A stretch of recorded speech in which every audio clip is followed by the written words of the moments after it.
Bismillahirrahmanirrahim. Assalamualaikum warahmatullahi taala wabarakatuh. Alhamdulillahirabbil alamin wa sallallahu ala sayyidina Muhammadin wa ala alihi washabihi wasallam. Amma ba'du.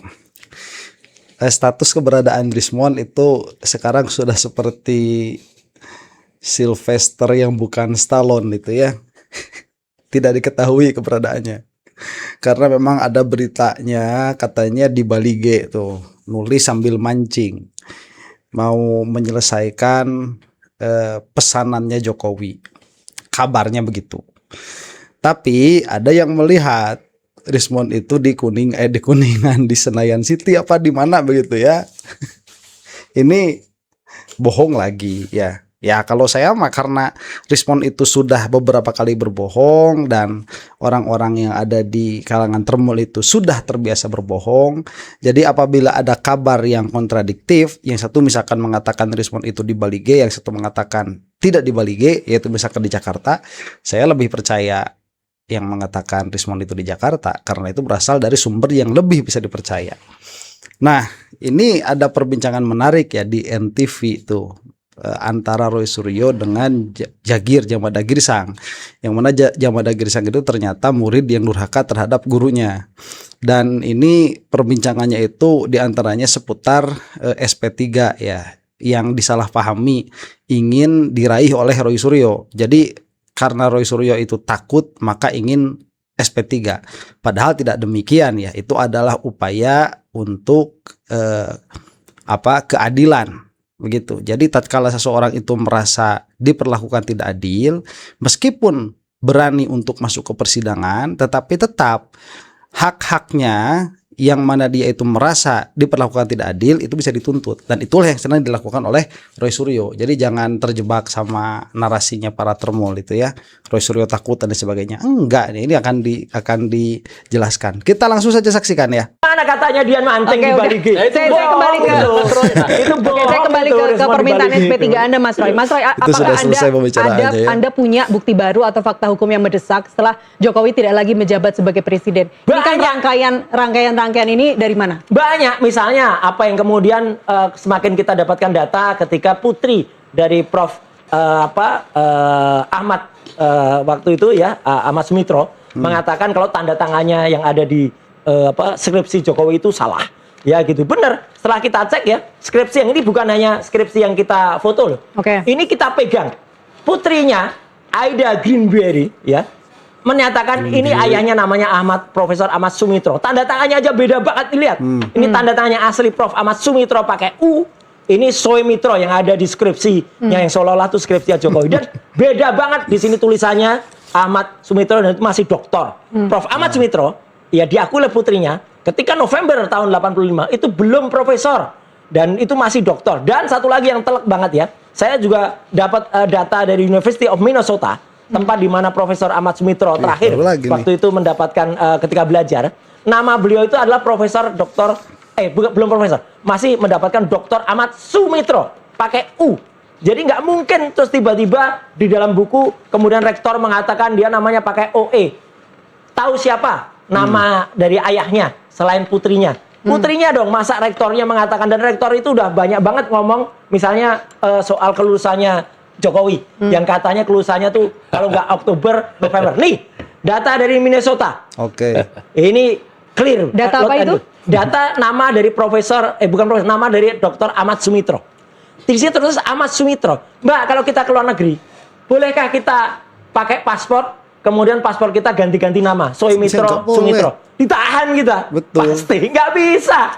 Itu kalau orang cerdas. Makanya ketika UGM mengatakan Profesor Ahmad Sumitro mengatakan pakai OE atau U itu sama saja. Nggak mungkin, itu berarti bohong. Sebentar, nah itu ya kalau keluar negeri itu salah satu huruf saja nggak bisa masuk sudah.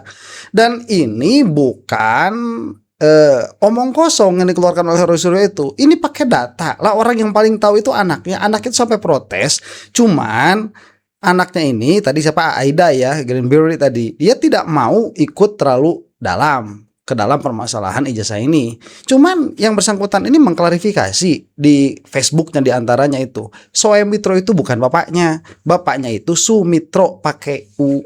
Nah itu kan kalau misalkan ijazahnya itu fabricated, dia itu dipalsukan, ya orang yang nanda tangannya itu kan biasa kalau para termul mah ya tidak teliti ya. Si Andi Azwan kemarin mau ngaku sebagai advokat, tulisnya apokat tuh. Oke, langkah-langkah seperti itu Mas Roy yang tadi kalau saya mengutip kata-kata Pak Jamar ini, Pak Jamar yang bilang ya, bukan saya, koar-koar di publik. Kita Anda nggak kan keluar-keluar nih di satu sisi, yang keluar-keluar itu termasuk salah satu pertanyaan saya, itu loh, lawyer yang katanya jarinya bisa nembus itu ya, wewe gombel itu ya. Nah itu baru dia mengaku pertanyaan saya Mas Roy, 1000%. Pertanyaan saya, apa? Itu kontradiktif dengan permintaan SP3 kasus ini. Enggak apa-apa, enggak apa-apa. Biar aja, kita tetap teriak keras. Mau kemudian dia mengatakan, enggak bisa. Yang menentukan proses berhenti itu bukan hanya kepolisian kok. Kejaksaan juga bisa. Kalau kejaksaan nanti lihat, bahkan negara pun bisa. Lihat negara makan gaduh kayak gini. Negara bisa juga melakukan apa yang terjadi? Betul, itu seperti yang kemarin terjadi sama siapa itu? Tom Lembong ya. Dan ini tidak tepat, presenternya mengatakan kontradiktif. Tidak kontradiktif, sebagaimana sudah tadi saya katakan di awal begitu. Ini adalah upaya keadilan dari Roy Suryo yang merasa bahwa di sini banyak terjadi permasalahan. Jadi seharusnya ditanyakan oleh reporter itu, tanyakan kepada Jamada Ginting, kenapa di dalam permasalahan Roy Suryo ini banyak sekali pasal yang dilanggar di dalam hukum acara oleh kepolisian. Jadi pada akhirnya sangat layak sekali Roy Suryo dilihat dari segi substansi permasalahan yang dilaporkan oleh Jokowi itu bisa dipermasalahkan. Kemudian apalagi apabila melihat bergulirnya hukum acara yang dikerjakan oleh kepolisian, itu banyak sekali permasalahannya. Meskipun begitu Roy Suryo berulang kali mengatakan tidak takut masuk persidangan. Begitu, itu harus clear dulu permasalahannya. Kalau ternyata Anda di SP3, Anda dan Dr. Tifa kasusnya di SP3, Anda masih langsung kalau melanjutkan SP3 perkara ini, Anda masih melanjutkan perkara soal fitnah dan pencemaran nama baik, berarti itu selesai kan ke saya. Ijazah ini udah menjadi polemik ijazah tetap. Polemik ijazah sudah menjadi rahasia umum bagi masyarakat. Tapi Anda masih mau tetap lanjut. Loh, saya tetap mengatakan ini 90. Enggak gini, lanjut dan tidak. Saya mengatakan 99,9% palsu. Ketika ada yang mengatakan, "Oh, itu enggak palsu, Mas." Oke, ayo bertarung. Tapi tentu saja soal buku Jokowi Paper memang sudah selesai. Kesimpulannya 99,9%. Kita nggak mau mendahului penyidik, tapi kalau SP3 dilakukan untuk meredam kegaduhan di publik yang sudah 1 tahun berlangsung ini, apakah Anda tetap mau mempertahankan? Loh, kalau ini jelas kan itu nggak ada kewajiban saya untuk menarik statement kan? Jadi ijazahnya tetap 99,9% palsu. Tapi apakah Anda tetap akan membuat manuver-manuver baru? Manuvernya mungkin tidak hanya untuk bapaknya. Ya sekarang kita bongkar siapa yang ijazahnya palsu atau pendidikannya palsu. Nah itu makanya ada ketakutan dari Jokowi. Padahal kalau Jokowi diem aja, kan ini tidak ada tuntutan hukum kepada Joko Widodo oleh Roy Suryo. Ini cuma mengatakan di hadapan publik bahwa berdasarkan data-data yang ada ijazah Jokowi itu palsu. Bas, selesai itu. Cuman Jokowi nggak mau, Roy Suryo terus-terusan menguak kebenaran yang berdasarkan data-data itu. Akhirnya Jokowi melaporkan dengan pasal pencemaran nama baik. Yang mana ini bermasalah sampai sekarang nggak naik ke persidangan. Makanya Roy Suryo itu kan ini substansinya itu bagi Roy Suryo ini adalah kriminalisasi. Itu intinya dan harus dihentikan. Terlebih kalau kita melihat proses yang banyak dilanggar oleh penyidik. Begitu, itu harus dihentikan. Nah, kalau sudah dihentikan, apakah sudah lanjut? Tadi sudah keluar dari mulut beliau sendiri. Lanjut, kan ini permasalahan Joko Widodo. Penipu dia itu, pembohong, pendusta. Dia masih jabat sekarang tuh pendidikannya palsu. Nggak pernah lulus SMA. Dan itu diakui waktu itu oleh respon. Oke, sebentar Pak Jamada, saya lanjutkan pertanyaan soal ini. Saya mengutip Anda yang kontradiktif tadi. Di satu sisi minta SP3 agar kasus saya ini diberhentikan. Tapi di sisi lain tetap mengutip Anda tadi kuar-kuar. Termasuk tidak hanya Mas Roy Suryo, tapi termasuk Dr. Tifa yang melakukan atau melempar klaim bahwa ada perbedaan foto wajah Pak Jokowi di ijazah. Itu 92%. Nah, apakah manuver-manuver publik seperti ini akan memberat posisi hukum mereka di mata penyidik? Menurut Anda, Pak? Benar sama Mas Roy, maaf ya. Sekarang Mas Roy ini dan kawan-kawannya kayak sepertinya hilang arah. Enggak lah. Saya katakan hilang arah. No fokus lagi. Jelas fokus. Jadi satu juga udah mendesak ya. Kalau boleh saya katakan. Sebentar Mas Roy. Boleh saya katakan. Perkara ini ibaratnya pertandingan bola sudah injury time. Oke. Sudah injury time. Pemain saya ilustrasikan permain sepak bola ya, 90 menit. Injury time-nya udah masuk ini time setelah 10 menit. Udah masuk ke menit 98. Ya udah lewat 8 menit dong. Jadi apa maksudnya? Injury time-nya maksudnya Jadi apa maksudnya? Mereka sudah kehilangan senjata tinggal lagi. 2 menit kalau bahasa. Nggak bisa, totalnya 90 menit, Pak. Bukan 100 menit. Ya udah masuk. Udah Ngitungnya masuk salah. tambah 10 menit. Injury Intinya time. kita paham maksudnya. Ini Ya, kita paham maksudnya. udah masuk tahap Ya paham maksudnya juga harus benar ngitungnya ini yang kehilangan arah Jagir ini. Ya nggak jelas respon ini sekarang kehilangan arah bukan Roy Suryo. Harusnya tetap kuat itu, tetap solid, bagus, alhamdulillah. tambahan 10 menit Oke. ya dari 90 menit. Udah masuk ke 8 menit lagi. Tinggal 2 Kalkulatornya menit. salah. Ini ilustrasi saya. Saya bukan menakut-nakuti, ya. Contoh, Mas dan- Roy ini dan yang saya nggak perlu ditampilkan takut-takutin tadi mengenai respon. tanda tangan, Prof, kemudian Iya, foto dan segala pasti macam. Itu udah tahun lalu itu diobrol. Enggak, ini baru, ini baru. Itu Ini repetible. Nggak Itu ada, ini ini ya, baru. ini. Jadi Ini baru. menurut Anda Ini Mas Roy dan baru. Nggak Dr. ada yang Tifa baru. tuh sekarang Aduh. sudah kehabisan amunisi. Nggak ada yang sudah baru, nggak ada kehabisan amunisi senjata. baru. Mana? Oke, Banyak. itu repetible. Pasar Pramuka udah ngaku, sekarang orang yang bikin udah ngaku juga. Sekarang Mas Roy dan Mbak Das lebih baik mereka fokus how to pace P21 as soon as possible. Ini penting, ini penting. Itu lebih bermakna. Ya. How to pace bagaimana menghadapi P21. Ya, yang masuk Bukan face. injury time tadi saya katakan itu. Ya, karena akan dilanjutkan tahap 2 dan persidangan. Disitulah dibuktikan tadi itu tuh. Ya. Fotokopi ya apa segala macam. Sekarang percuma. Oke. Mau di layar apapun Ini percuma. contohnya Mbak Nas ya. Gimana Gitu polisi loh. itu tidak Kita jangan dibodohi, tidak masyarakat kemudian jangan dibodohi. membodohi Ini bukan juga. persidangan loh. Oke. Gimana? Ini layar TV. Sudah banyak TV. temuan Makanya kita tahu ini karena dibuka di media, kita tahu bahwa Roy Suryo dan kawan-kawan ini berbicara atas data dan tidak ada pencemaran nama baik di situ, yang ada adalah kriminalisasi. Ini yang penting disuarakan dan diteriakan dan diramaikan di ruang publik. Ini yang penting. Ya supaya sedikit banyaknya lah, kepolisian itu kan polisi juga nggak bejat semua begitu. Ada yang sedikit banyak melihat kepada kebenaran dan itu bisa dipush dari dalam begitu ya. Sedikit banyak saya katakan bisa kok, ruang publik itu bisa, di dalam ranah demokrasi ruang publik itu nomor 1. novum baru. Misalnya Pak, temuan terbaru ya, bukannya Temuan terbaru di soal persidangan. Pasar Pramuka. Di Mahkamah Bukan. Agung. Mana polisi Itu nggak kan sekarang. harusnya polisi itu panggil orang-orang yang sudah mengaku. Ada yang mengaku buat ijazahnya, ada yang mengaku kalau dulu memang kiosnya itu tempat Itu berpesta. semua sudah rel pengadilan. Nggak ada. Mana Yang belum bicara- dipanggil, harusnya yang dipanggil bicarakan oleh Mas polisi. Roy ini, Nggak itu ada. masuk Ya udah nggak masuk bisa. konteks Oke, persidangan. kita dengar Harusnya dulu, kita polisi dengar dulu. Mas Roy, kayak apa gitu. yang baru? Apa yang baru? Banyak, Kalau Anda misalnya tidak Bukan novum loh, jangan novum, Misalnya salah loh. barusan. Oke. Novum persidangannya belum, tolol.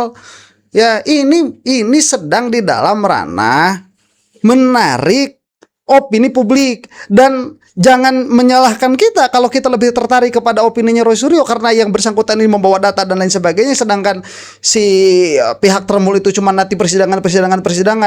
Nggak bisa, ini lain hal. Ini adalah pemaparan, merebut opini publik di ruang publik, dan itu sangat penting di dalam demokrasi.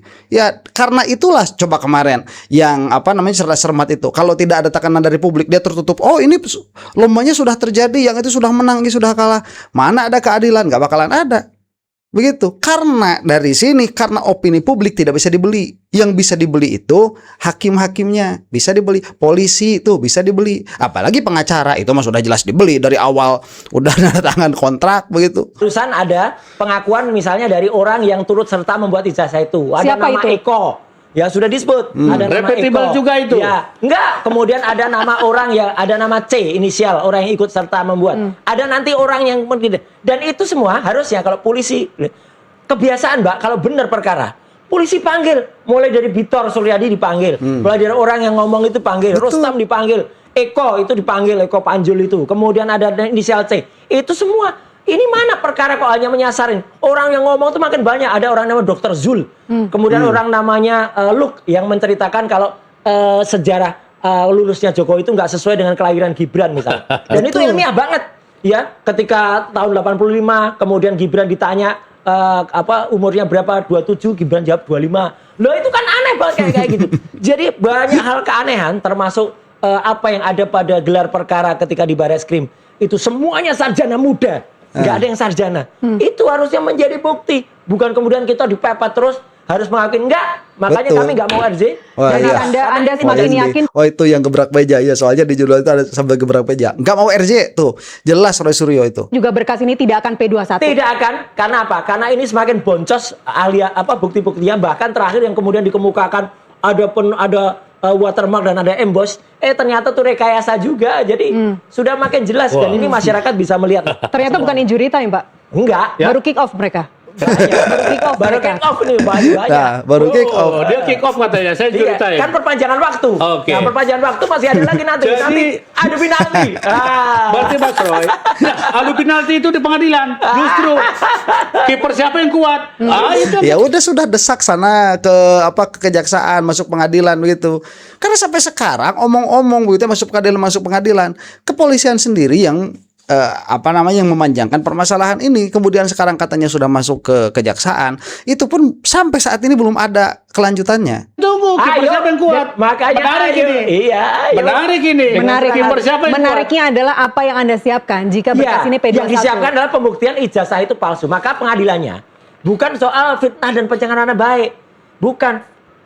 Sidangnya adalah soal pembuktian ijazah ini. Dan itu udah banyak sekarang. Hari ini juga sudah ada pengaduan ke Bareskrim yang masuk juga. Ya meskipun baru Dumas. Tapi nggak apa-apa tuh masuk. Kemudian sidang CLS, Citizen Lawsuit, yang kemudian diajukan oleh para purnawira di Pengadilan Negeri Jakarta Selatan. Masuk. Ya, kemudian sempat mau diganggu oleh orang-orang dari Pitra dan kawan-kawan itu. Tolak itu intervensi gugatan. Solo baru masuk lagi. Ada gugatan dari orang yang ijazahnya asli kok. Tapi tunjukkan ijazahnya. Klaten, dari Klaten. Iya, dari Bukan Klaten. Iya. Orang dari Klaten, sarjana hukum. Artinya makin banyak fakta-fakta yang muncul. Apa polisi mau tutup mata Nah. dengan adanya ini? Kalau ijazah itu benar, nggak akan ada orang-orang yang kemudian muncul lagi, Mbak. Orang betul. makin percaya. Ini orang makin nggak percaya kalau ijazahnya itu asli. Sebentar, ini anehnya penyidik kepolisian sekarang itu ya. Nih, setahu saya ya, penyidik itu harus melihat semua clue yang ada. Jangankan perkara-perkara jelas seperti ini tadi, ada anaknya Pak Sumitro ngomong, kemudian ada orang-orang yang mengaku mencetak ijazahnya Jokowi, itu minimalnya seharusnya dipanggil. Kepolisian itu lagi ngobrol aja di warung kopi, kemudian ada clue orang ngomongin, misalkan orang yang sedang diselidik dalam kasus yang diselidik, misalkan di dalam kasus pembunuhan atau penyalahgunaan narkotika misalkan, itu harus langsung dikejar itu, karena itu bisa jadi lead. Ya, di Garut itu pernah ada kasus pembunuhan itu lama sekali, berpuluh-puluh tahun, nggak belas tahun begitu ya, itu tidak terungkap. Setelah sekian lama terungkap itu dari mana? Dari obrolan warung kopi, ada yang nyebutin nama orang yang saat itu terduga begitu dengan tuduhan yang langsung, itu langsung diperiksa sama kepolisian. Ya, dibuka lagi kasusnya itu. Itu terjadi, penyidik itu seharusnya begitu. Dan Anda melihat ada tanda-tanda Polri akan mengeluarkan SP3? Saya tidak mau berandai-andai. Saya biarkan saja. Tapi kalau itu waras dan kalau itu memang benar dan kalau melihat perkembangannya, kejaksaan juga akan menghentikan kasus ini. Ya udah, harusnya polisi tahu diri lah dan belajar lagi. Ya, jangan kemudian akan memframing harus begini, dan kami tidak perlu ditakut-takuti. Kami nggak takut. Soal objektivitas penyidik, Mas, Anda masih percaya? Iya, insya Allah. Makanya kan sekarang jangan kemudian ini dianggap kami melebar. Laporan saya terhadap para termul itu juga sekarang diproses juga. Yang 7 orang. Yang 7 orang. Kemudian juga ada laporan bukunya.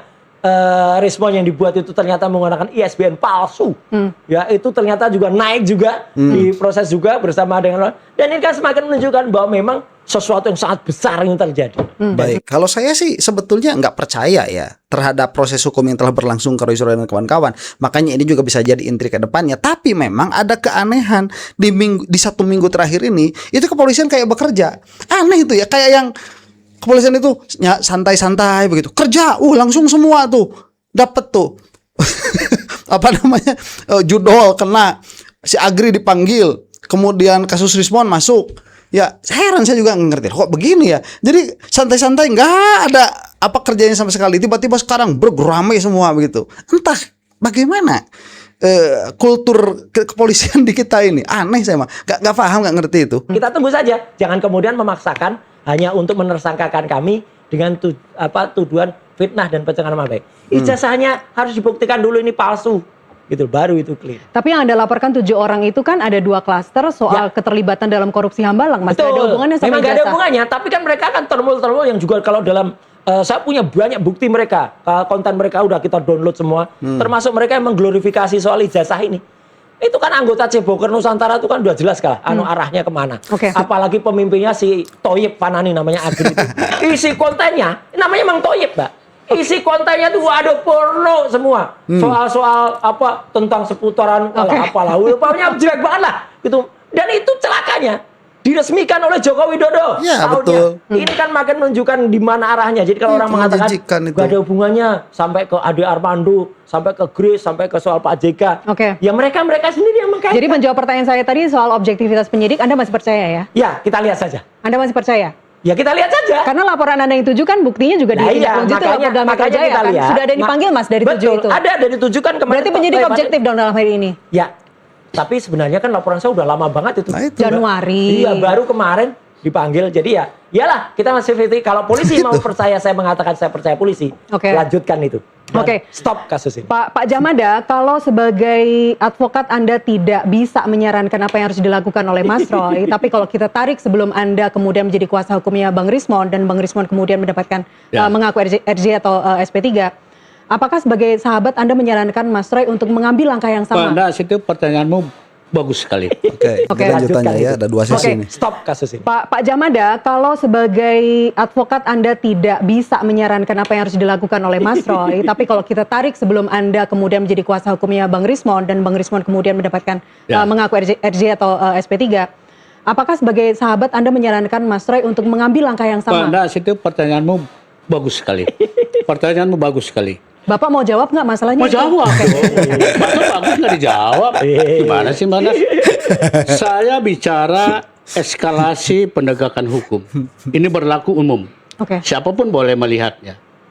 Eskalasinya perkara ini, yang laporan Pak Jokowi 30 April itu, eskalasinya adalah mulai dari saksi, ya eskalasi ya, naik penyidikan, jadi tersangka. Itu kan eskalasinya.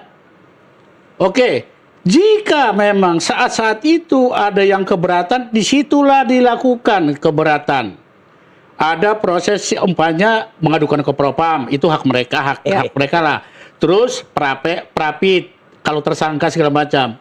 Jadi jangan sekarang sudah saya katakanlah menit terakhir lah, saya ralat katakan saya, kembali lagi ke sini. Oh ya nggak apa-apa. Itu bukan eskalasi hukum, samraut namanya. Si Jagirnya nggak paham, nggak balik lagi ke bawah. Karena ini yang dipermasalahkan adalah hukum acara yang dilanggar oleh penyidik. Nggak balik lagi kepada pemanggilan saksi itu, nggak balik lagi ke situ, Jagir. Sekarang saran saya sesuai dengan pertanyaan Mbak Nas tadi, konsentrasi sekarang yang apa next ya eskalasinya P21. Kemungkinan P21 itu terbuka penahanan. Bisa loh. Bisa, ya. Bisa juga tidak. Penahanan bisa nanti di hakim. Inilah menurut saya eskalasi, menurut teori hukum saya, eskalasi inilah yang perlu difokuskan. Nah itu ada betulnya perkataan Jagir di sini. Cuman Jagir itu abai, lupa bahwa ini permasalahan oleh Roy Suryo dan oleh kuasa hukumnya Roy Suryo dalam hal ini. Itu bukan kembali lagi kepada proses awal, bukan. Ini tatkala sudah proses terjadi, sudah ditersangkakan, kemudian mau naik ke persidangan lewat kejaksaan, kenapa kok lama sekali? Sedangkan ada undang-undang yang baru itu mengatakan batas maksimalnya 14 hari. Itu salah satu permasalahan yang paling urgent. Ada pelanggaran terhadap undang-undang, itu dibahas oleh Refli Harun, itu panjang lebar itu. Jangan lari kemana-mana begitu loh. Ini nasihat saya bagi siapapun, edukasi kan buat masyarakat. Jadi jangan bicara lagi edukasi, pembodohan itu. Orang nggak ngerti duduk permasalahannya. Yang digugat di sini, yang dipinta oleh Roy Suryo dan kawan-kawan lewat kuasa hukumnya kepada kejaksaan itu apa? Menghentikan permasalahan ini. Itu bukan karena balik lagi ke bawah, enggak, karena ada kesalahan dari kepolisian, yaitu melanggar undang-undang yang memang sedang berlaku. Kita edukasi masyarakat. Itu udah lewat penyelidikan itu. Dulu kenapa nggak dikekeh gitu loh?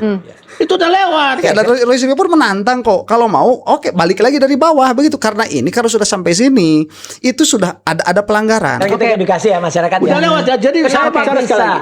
bicara eskalasi. Bentar, Mas Roy. asli. Jadi jangan mana buktinya? Jangan Kacau lari semua. dari koridor eskalasi penegakan hukum. Oke, berarti menjawab pertanyaan saya tadi singkat, Pak Jamada sebagai sahabat menyarankan Anda fokus terhadap berkas Fokus. ini kalau P21. Iya, kita fokus, makanya polisi juga fokus saja. Barang buktinya itu misalnya itu ijazah, ya udah mana ijazah asli? Di pengadilan. Ada 700 sekian Di pengadilan. barang bukti yang boncos semua. Eskalasi tadi 120 kapan ini? Di saksi. pengadilan. Iya. Mana? Jangan bicara Apa yang terjadi kalau di pengadilan nanti? Apa yang terjadi kalau di pengadilan nanti Pak Jokowi Pengadilan. akhirnya atau Sebentar, kalau sedikit-sedikit pengadilan ya jangan salahkan kalau di muka publik rusak muka Jokowi itu. Lah kok tapi ngomongin pengadilan tapi sewa si Agri Fanani kan heran itu. Ya, jadi apa pada akhirnya menggiring opini publik dengan hoax, bukan dengan bukti. Beda dengan Roy Suryo dan kawan-kawan, memang mencerdaskan publik, dibawa bukti-buktinya tuh. Yang akan menunjukkan ijazah aslinya. Mana pengadilannya sudah banyak. Dia tuh udah pengadilan CLS sudah diundang apalagi berapa kali betul. nggak pernah datang. Ijazah sekarang masih di Polda kan Pak ya? Lah iya. Ijazah asli kan di Mana Polda katanya sekarang. mau ditunjukkan oleh Jokowi? Kalau Nggak di bisa. pengadilan nanti ditunjukkan ijazah aslinya, apa yang akan Anda lakukan? Masa masyarakat masih percaya dengan kebohongannya? Bohongnya udah banyak banget mulai dari Yang tahu itu ijazah asli atau enggak kan yang punya sendiri Mas Roy. Loh lah iya mana ijazahnya bohong kok. Kita Kalau- udah lihat, saya sudah lihat itu pada gelar perkara Resmon waktu itu juga udah lihat pada saat tanggal 25 dan dia langsung di depan saya dia mengatakan palsu Mas, palsu. Udah jelas Berapa palsu. persen? Iya tuh nggak ada. Oh kalau Resmon waktu itu mengatakan 11.000 triliun persen. Ya masih mengatakan 11.000 triliun persen tanggal 15 Desember. Tahu-tahu hanya beberapa ya 1 bulan kemudian udah Bisa. tahu-tahu 2 menit gimana? bisa. Gimana 1 hari matanya bisa. ada di Nggak usah mana nunggu 2 gitu loh. bulan. Katanya 2 bulan Oke. untuk membuat, Nggak untuk melihat bisa bahwa dong. ternyata Orang apa embos apa itu itu bisa asli. Tapi ketika diprovokasi, ditranslasi mendapati otaknya kayak gitu. dengan metode yang dilakukan tadi, ketika mendapati ternyata ijazah Pak Jokowi asli, kenapa bukan alasan itu yang digunakan? Kenapa milih RJ? Kenapa bukan alasan itu yang digunakan untuk mengajuan SP3 aja kalau Kalau- penyidik? Mbak Nas, Justru malah minta maaf. Itulah perlunya penasihat hukum. Jadi Anda yang menyarankan untuk RJ. Loh, kita diskusi berdua. Ya diskusi berdua tuh pasti ada yang mulai. Masa diskusi berdua nggak ada yang mulai, daur namanya. Dan ini presenter harusnya agak cerdas juga sedikit. Betul yang dikatakan Roy Suryo itu ya. Ini kalaupun memang ditunjukkan, kalaupun memang di persidangan nanti ditunjukkan. Ini kan kita sedang menganalisa begitu ya, berandai-andai nih. Kalaupun ijazah Jokowi itu ditunjukkan nanti di persidangan, kemudian kebohongan-kebohongan ini bagaimana? Profesor Sumitro jadi Soemitro itu bagaimana? Kemudian dosennya Jokowi yang sudah tidak mengakui Jokowi sebagai muridnya bagaimana tuh sebagai mantan mahasiswanya? Itu juga perlu dipertanyakan dan banyak lagi lembar pengesahan tidak ada dan sebagainya. Itu kan tidak cukup hanya dengan ditunjukkan lembaran ijazah, ya. Sudah terlalu banyak kebohongan yang terbukanya, makanya di ruang publik sudah tidak bisa. Sudah menang telak Roy Suryo itu menang telak sudah. Kasih ilustrasi. Respon pilih jalan yang tidak tahu di mana ujungnya. Or pilih jalan yang tahu ujungnya. Tapi memalukan. Ayo. Saya bilang, tenang dulu Mas Roy. Itu seorang tugas penasehat hukum, advisor. Begitu ke klien. Ya iya, yang nggak punya ideologi, karena si Jagir ini apa ya, si Rismon mungkin bayar gak bakalan bisa, ideologi kagak punya, ya entah, ini kan analisa dari kita pada akhirnya. Loh kenapa menyarankan seperti itu? Udahlah, pada akhirnya kan Rismon gak bisa kemana-mana sekarang, ya hancur Rismon sudah. Ini adalah ini adalah nasihat hukum yang paling sampah yang pernah saya dengar itu dari si Jagir itu. Terbuktinya begitu ya, saat itu mungkin waktu lagi ngobrol sama Rismonnya enak terdengarnya begitu ya, Rismon kamu kalau tetap di Refli Harun, tetap sama Roy Suryo, kamu nggak dapat apa-apa, ini nggak ada ujungnya nanti, kemana ujungnya begitu.